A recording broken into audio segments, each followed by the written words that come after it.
Time to give the people what they want. It's Jalen and Jacoby. He is Jalen Anthony Rose. What up, though? I'm David Jacoby. And on the Cool Check-In. Together, we're Jalen Jacoby on ESPN2 and ESPN Radio. What do? We get the people what they want. Charlie Villanueva's home was burglarized. There were some things taken, some appliances and this and that. However, before they left, the burglars took my man's toilet. They went with his toilet. He tweeted, "They stole my toilet. I'm not making this up." Still waiting on Dallas PD. Jalen Rose, why in the world would these burglars take his toilet out of the floor, put it in a truck, and drive away with it? Charlie V, that's little bro. Shout out to his brother Rob also. Here's my assumption. If you're in the crib, you're going to take things that are valuable. And a porcelain toilet can get you some money on the open market. Can it, though? Can it really? Like, what was it, $150? You know? But it's one of those things the that open you toilet can get market, money from, that hot dark internet toilet market. Come on now. Do rich people have special toilets? Like, is it one of those? I think you have a special toilet. Like, do you have one of those heated toilets? We've talked about that on this program before, people that have special toilets. I don't have a special toilet. I just need a nice cushion to be seated. You got a cushion on your toilet? Yes. Wait, you've got a cushioned toilet seat? Yeah. When you sit down, like... Oh, God. Moving on. Like a hydraulic on the car. Jalen, two of your favorite people of all time have been long in a feud. Magic Johnson and Isiah Thomas, for various different reasons, which we will get into, have been at odds for years. Feels like decades. Well, they've reconciled. Let's watch. You are my brother. Let me apologize to you if I hurt you, that we haven't been together. And God is good to bring us back together. All right? I know, man. It hurt me too. Come here, man. First and foremost, both of those gentlemen were my childhood idols. I think I'm going to cry. And it didn't stop when I became adult. I'm definitely going to cry. They both still represent that in my life. So many people, as athletes, get recognized for their accomplishments on the floor. And yeah, we can talk about the Pistons' back-to-back championships and Magic's championships in college and in the league. But I tell you, I just follow those guys otherwise, in business, in media, trying to be an owner, trying to be a professional. These gentlemen's big smiles, the way they're philanthropic, giving back to their community, family-oriented leaders. And for me to see these two guys, as somebody who grew up following everything they ever said and did, there was a period in my life where one day I had to pick sides. Like, wait a minute, Isiah ain't on the Olympic team? Like, hold on, what's going on?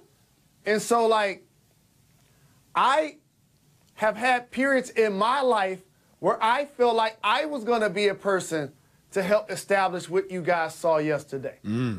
So for me to actually see it take place, and I'm not going to hide from the second part of this, to also be mentioned, they called out, Magic and Isiah called out C-Webb and myself. Yep. To reconcile, to see eye to eye, and to be on the same page.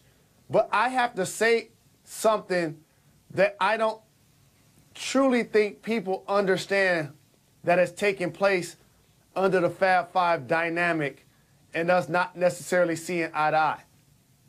It's not that I and Chris Webber aren't seeing eye to eye. It's that four of us are seeing eye to eye, and when you see the Fab Five documentary, he doesn't contribute. When you see us at the Final Four, we're sitting together and he's not with us. Do we need to squash it? Of course. It's silly, it's dumb. We never had a true argument. Now, there have been times when I've seen him out publicly and he tried to slander and be rude to me, but I just kept it moving. And like those two gentlemen, we've been friends for so very long that everything that I've accomplished and or vice versa, we both have bricks in that building. We both have made sacrifices for the other one to be in a position to be successful as we are today. We deserve it as individuals. The Fab Five, the supporters, and the fans deserve it. But more importantly, our hometown, Detroit, deserves it. So many people that look like us have not learned to resolve confrontation and have a resolution that doesn't end in violence. And this situation deserves for that to happen. My heart is open. My head is open. I wait for the day to take place. What are you waiting for? I've reached out. I've extended an olive branch. But like you saw in that video, it takes two people to reconcile. It takes, in our case, multiple people who, for whatever reasons, aren't seeing eye to eye to reconcile. So, Jalen, I know you're not a crier, but when you and Chris Webber finally do what Magic and Isiah did, you gonna drop a tear, little one? Maybe. I don't know. Maybe so. That is my brother. I do love him. We shall see. Well, we shall. Moving on, LeVar Ball knows exactly how to keep his name in the news. First, he was pulling his son from UCLA, and then he was going to send him to Lithuania to some small-town team, which was never going to happen. And the latest is this. Now he has started the Junior Basketball League. This is a basketball league for high school players that don't want to go to college, and he says that he will pay these players between $3,000 and $10,000 a month for participation in this league. Now, mind you, this league doesn't exist. No venues have been secured. Tickets are not on sale. This probably won't ever happen. But, Jalen, what is your boy, LeVar Ball, doing now? First off, that's not my boy. That's my stepdad. The Jalen. papers just haven't gotten completed just yet. Every LeVar Ball news story, someone tells me that, you know what, maybe paperwork and execution and attention to detail is not exactly his thing. Let me just put that out there. I think he seems like he's big on creativity, small on execution. But continue. So, how many people do you think are in the world, past and or present, that have looked themselves in the mirror, that have said to somebody, that has thought that I want to be a professional basketball player? Millions. Millions upon millions, myself included. How many Instagram models are there? I don't know what an Instagram model is. Not familiar. My point is, there are so many people that are willing to get paid to play basketball, he will not have problems finding people to participate in his league. Oh, yes, he will. Oh, yeah. Regardless of the validity. Oh, yeah. Oh, yeah. This is, Jalen, do you think this, okay, let me ask a better question. Do you think they will ever have a jump ball for this league? Will there ever be one professional game in the Junior Basketball League ever? No. No, Not exactly. He's just saying things. He just says things. Oh, I'm going to send my kids to Lithuania. No, you're not. I'm going to start the Junior Basketball League. No, you're not. This is not going to happen. The Big Three. The Big Three was a new league that was started this year. That took planning. That took some very serious people involved. Network money, deals, lawyers, contracts, getting it together. All the little things, all the logistics from week to week, going from here to there, getting the ex-pros to sign up. That takes a lot of hard work. LeVar Ball is not willing to put in. You just touched on the key. The Big Three, led by Ice Cube and Roger Mason, also used the experience and the notoriety of people that were former basketball players. So therefore, you can fill up the Staples Center or have a basketball game in Brooklyn, which I attended, and people actually want to come support those guys who got paid millions of dollars to play basketball and still have skill and want to play in front of an audience. But Jacoby, there are basketball games and or leagues that are taking place that don't get that level of notoriety, that if you tell some high school kids that aren't trying to go to college anyway, that I'm going to pay you $3,000 to $10,000 a month to play basketball versus sticking a gun in somebody's face at an ATM machine or at a stoplight, then I'll take that also. Of course, but you're looking at it as from a player's perspective. Let me give you the fans' perspective. Oh, you don't have the top recruits? Oh, you got the guys that couldn't make grades? You got the guys that were headed to junior college or community college? Like, those are the type of guys, you guys? And you want to charge me to do what? To go there and watch it? I could go to the park and watch that level of basketball. I do not need to pay my money, get in my car, drive my family there, and buy tickets to go see it. This league is not going to happen, just like his kids playing Lithuania is not going to happen. You know what is going to happen? He's going to say something silly tomorrow, and then we're going to talk about it again, and this whole thing is just a cycle, just like a snake eating its tail, and it never stops, and somehow I got caught in the loop, and I can't believe this happened to me. I'm sad now. Coming up next on Jalen and Jacoby. Wait, is Mayweather going to really fight in the UFC? What is happening in the world today? We'll explain after this. When cutting sandwiches, diagonally or vertically? Of course, I've eaten sandwiches that were sliced down the middle and sliced diagonally, but I have never cut a sandwich. What? Those government cheese sandwiches in the gray box, man, I'm telling you, it takes 30 minutes to melt that cheese. I wasn't cutting it. Never in a million years did I expect you to say I've never cut a sandwich. We had limited dishes. You ain't just wasting no dish on cutting a sandwich. It's like you don't even understand what cutting a sandwich means. Jalen, you no longer have privileges to discuss sandwiches around here.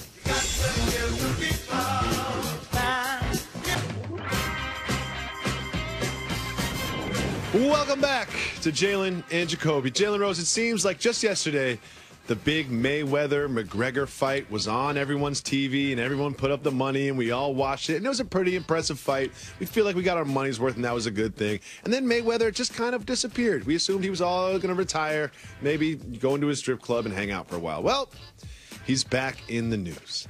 He is now teasing his return, but not his return to the squared circle. Now he's teasing his return to the octagon, which is kind of a squared circle now that I think about it. He said this, quote, I can come back. If I wanted to, I can come right back to the UFC. I can go fight in the octagon. I can do a 3-4 fight deal in the octagon and make $1 billion. Remember, I'm Floyd Money Mayweather. Well, Dana White spoke to ESPN and acknowledged that there was mutual interest. Jalen, make some sense of this. Floyd Mayweather's not really going to fight in an MMA fight, right? I can't make any sense of this. My good friend Floyd, two things I know that he's not trying to have happen. One, him get punched in the face. Number two, him get tackled on the ground. Those are two things that he will not allow. He'll go to the bag and pull out something that ain't the $100 million check. If somebody try to throw him on the ground. Let me just go the other way for a second. What is Floyd's nickname after he was Pretty Boy? Money. He's money. Now, I would be lying if I said that if I would not pay $200 to watch Floyd Mayweather fight in the UFC. I'd be lying if I said that I was not willing to do that. And one of the reasons that I felt Floyd was pretty much retired was because of that perfect record, the undefeated record that is so special in the world of sports. If he fights in the octagon, he's not putting that undefeated record in jeopardy. Like, there is a world in which he could say, should I just lose a UFC fight and make $300 million? Or should I just stay home and make $0? Like, this does make money. Does that make sense? Floyd trying to continue to build his business as an entrepreneur, the adult establishment he started in Vegas. As a matter of fact, if you want, I'll text him and see if we can do the show from there. We have a better chance of doing that on a Disney dime than him getting in the octagon. Jalen, we're not doing the show from a strip club. We're not doing the show from a strip club. The show might have been born in a strip club, but I will not let it die in a strip club. Moving on before we get fired. Tom Brady's longtime trainer and business partner and guru, Alex Guerrero, has had all of his privileges revoked from the New England Patriots. He used to treat a lot of the players. He used to be on the sideline. He used to ride in the plane. And now Bill Belichick and the Patriots have put an end to all of that, saying he can only treat Tom Brady. He cannot fly on the plane, and he has lost his Patriot privileges. There's been some reports from Adam Schefter in the Boston Globe of a rift between Guerrero and the franchise. Jalen, Do you think Alex Guerrero has caused some unwanted tension amongst the Patriots? I think so. If we're talking about it, with a franchise that normally keeps everything insulated, finds ways to move on to the next play, to the next game, eliminate distractions, and compete at an elite level that continues to find ways to end up in the championship circle. The first thing I thought about when I heard about this, number one, the entrepreneurial spirit. It's one thing that you're able to train Tom Brady and get a check. But it's another thing, you got an office in our building and our other players are also paying you to train them, to give them advice and stuff like that. That's being able to, I guess, burn both ends of the candle. And also, there's nothing foreign about a trainer, a family member, an agent, a supporter not being able to have all of the privileges that somebody on the staff and a player has. It's a great opportunity for Tom that he was able to do it for so long, and he's 40 years old and he's still having the success. But like they said, he's the greatest quarterback of all time. You can continue to work him out. We'll stay out of that. Do you know what they need to do next? Now we need to get the comic. We need to get rid of the comics now, Tom. The TB12, the whole comic thing needs to go. You got rid of the trainer. Let's get rid of the cartoonist as well while we're clearing house. Moving on. Jalen Rose, Christmas is very special, not just to everybody around the world that celebrates that holiday, but also to NBA fans. However, this year, in the big game on ABC, when Jalen's got his haircut and his suit and his accessories, Steph Curry will not be participating as the Cavs take on the Warriors. Jalen, it was all due to this sprained ankle that he suffered. How bummed out are you that we will not have Steph on Christmas? Really bummed out. As a matter of fact, it's not just Steph. That's the headline. But also Isiah Thomas won't be playing. Another all-NBA caliber player from last year. But it still won't take away the dynamics of LeBron James and Kevin Durant, who many, like myself, feel like the top two players in the game, will be going mano a mano because KD gave him a business in the finals, though LeBron had the better overall individual stats. Very important question. Does your barber cut your hair on Christmas morning, or do you get it done on Christmas Eve? See, here's the thing. Like, I might turn into you, man. What happened? Because I hit him, and I'm trying to get it cut on Christmas morning, and he like, oh, I'm going to be out of town on the 23rd. It's Christmas morning. He's like, come on. I'm not working on Christmas morning. Just get a haircut. Just get a regular haircut on Christmas Eve. It'll still look good on Christmas Day, Jalen. I promise. I promise. You are too rich. We need to take some of your money. Give up some of your money. Coming up next on Jalen and Jacoby. I need a fresh cut an hour before the meeting starts. Kristaps Porzingis has fully embraced his role as a New Yorker. He bought the Knicks Timbs. We'll review after this.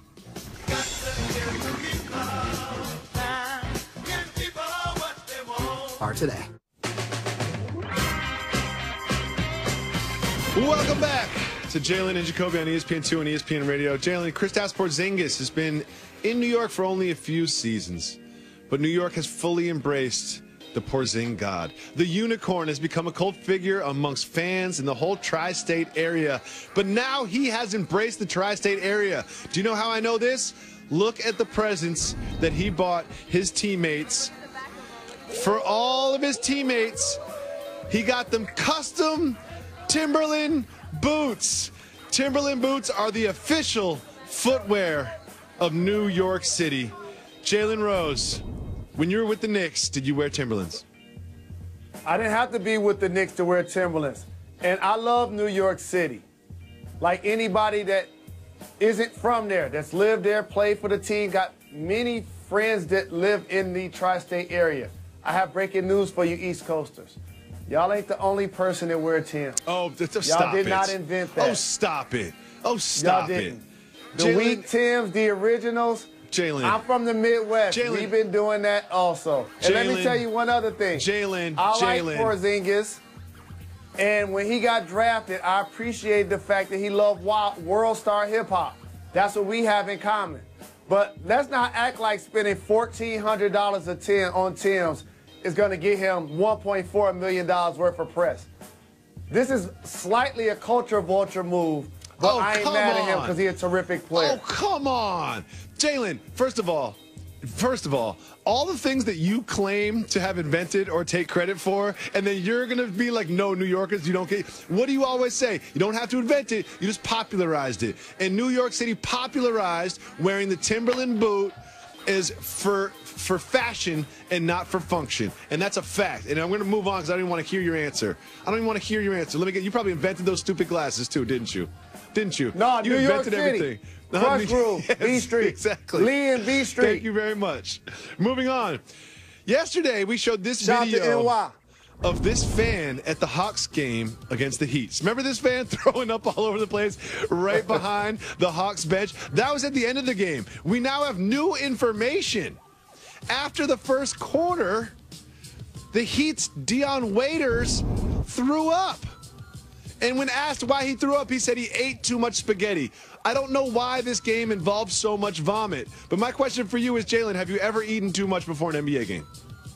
I've never eaten too much, especially to put me in the position to call Earl. But here's what I will say. It sounded like you were about to throw up right there. No, I eat a lot of popcorn, and I had the hiccups because of it. But I will say this. In Atlanta, people go on dates at the strip club.